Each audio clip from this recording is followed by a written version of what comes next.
Hi mga Beshies! Welcome back to my YouTube channel. At kung bago ka pala sa channel ko, please don't forget to subscribe and click the bell button.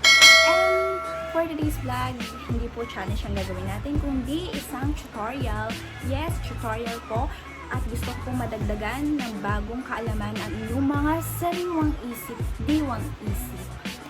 At kung nakita niyo po sa title ng video ko, ay tuturuan ko po kayo kung paano maglagay ng end screen sa YouTube videos.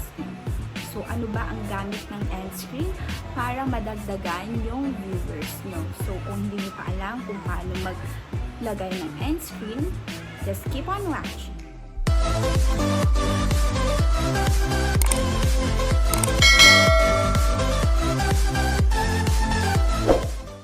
So, ngayon po nandito tayo sa YouTube and then hanapin yung picture button ng YouTube channel nyo and then i-click nyo po yung YouTube Studio and then hanapin nyo po yung videos. So, dito sa videos, nandito po lahat yung list ng mga videos na in-upload nyo sa YouTube. So, ang i-edit natin ay itong powder game with dugtungan challenge. So, i-scroll down nyo yung screen, then hanapin yung end screen. So, ngayon po dito, may makikita kayong maraming template. So, 1 video, 1 subscriber, 1 playlist, 1 subscriber. Marami po kayong pagpipilian. Tulad niyan. Ito, 1 playlist, 1 subscriber. Ito, 2 videos ang pwede mong ilagay dyan. Dito, 1 video and 1 playlist. And 1 video, 1 playlist, and 1 subscriber ang pwede mo. So, ang pinili natin ay 1 video and subscriber.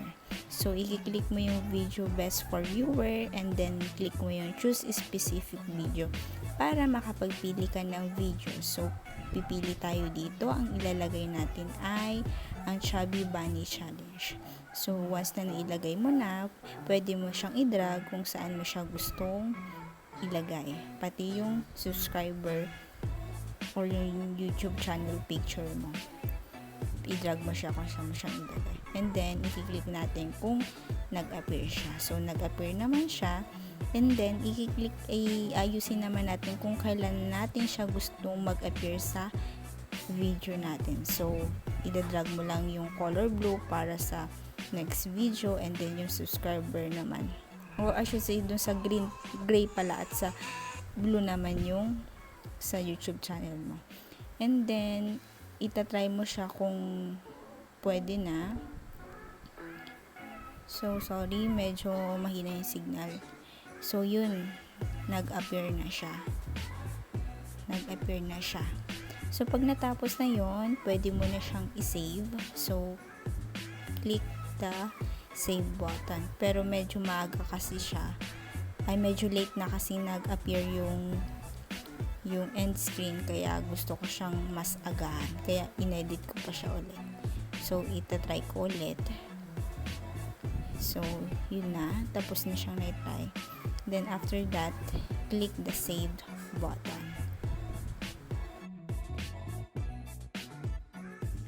So, ngayon, titingnan natin kung nag-appear ba yung end screen na nilagay natin kanina doon sa powder game with dugtungan challenge na video natin.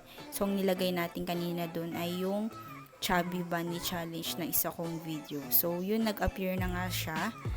So, i-click natin siya kung mag-turn ba siya into the Chubby Bunny vlog. Ayun, nag-turn siya. And then, ito na nga po, napapanood na po natin. At kung hindi nyo pa napanood itong vlog na to, please watch. So, thank you for watching. Sana po may natutunan kayo.